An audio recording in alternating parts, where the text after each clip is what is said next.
The book you recently wrote was called An Impossible Life. Why did you feel that's the type of life you were living? Well, I felt that mental illness took my father's life, made it so I was unable to finish raising my 16-year-old son, almost ended my marriage, almost took my life, and I felt like I was living an impossible life, that I just couldn't breathe. And for those people out there who are facing the darkest of days, I wanted them to know you are not alone. I have been you, and I have dug myself out, and there is hope. We wanted the cover to reflect what the story was. We had a lot of people suggest, like, we'll get your photo professionally taken, have it be like this awesome like cover photo where you look so pretty and all this. And we flirted with the idea, it's tempting. And then we stumbled upon that photo. We just knew, we were like, this is the cover. Because this is the story, it's just honest, it's unedited. Yeah, our story, we told it honestly, unedited, unvarnished, and that photo is an actual photo of me in a depressive state. At one point, you read the essays that your children had written to get into college, asking what their biggest trial in life was. And what did they say? Their mother. Yeah. They knew that if our family could get through these difficult times, that they could get through anything in life. So even though I was their most difficult trial, it gave them confidence and courage to face whatever trials that came in their life. They knew they would be okay. So you gave them confidence and resilience and compassion. Yes. All really important gifts to give your children. Yes. How did that change the way you felt about yourself as a mother?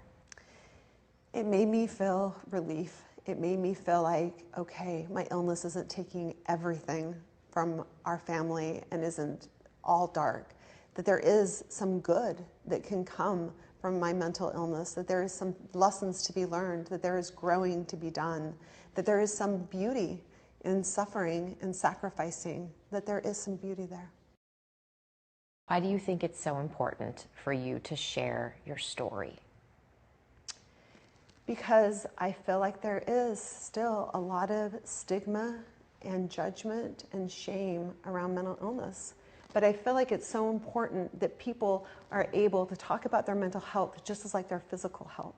That people need to know that seek professional care, that you don't need to do this alone, that there is medication, there is therapy, that we need to have conversations around it and talk about it where it becomes everyday and common and comfortable.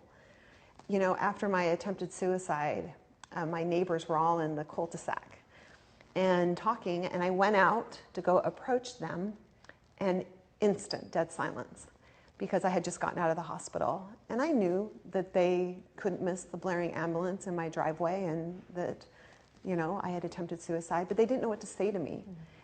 And I feel like if we have more of these conversations, people can get more comfortable talking about them. Because even Dad at work, after you attempted suicide, no one really approaches him and goes, how is your wife doing? How are you doing? It's more just like, well, now we're going to kind of avoid you because this is uncomfortable, as opposed to like, my aunt has cancer and her husband or other people like that, they'll have more like, here are flowers, here are, you know, our condolences. I had attempted suicide and came out of the hospital. It's just dead silent. You know, there was only one person at my husband's hospital that asked him, are you okay? So you kind of have to go through it alone as a family, it feels like sometimes.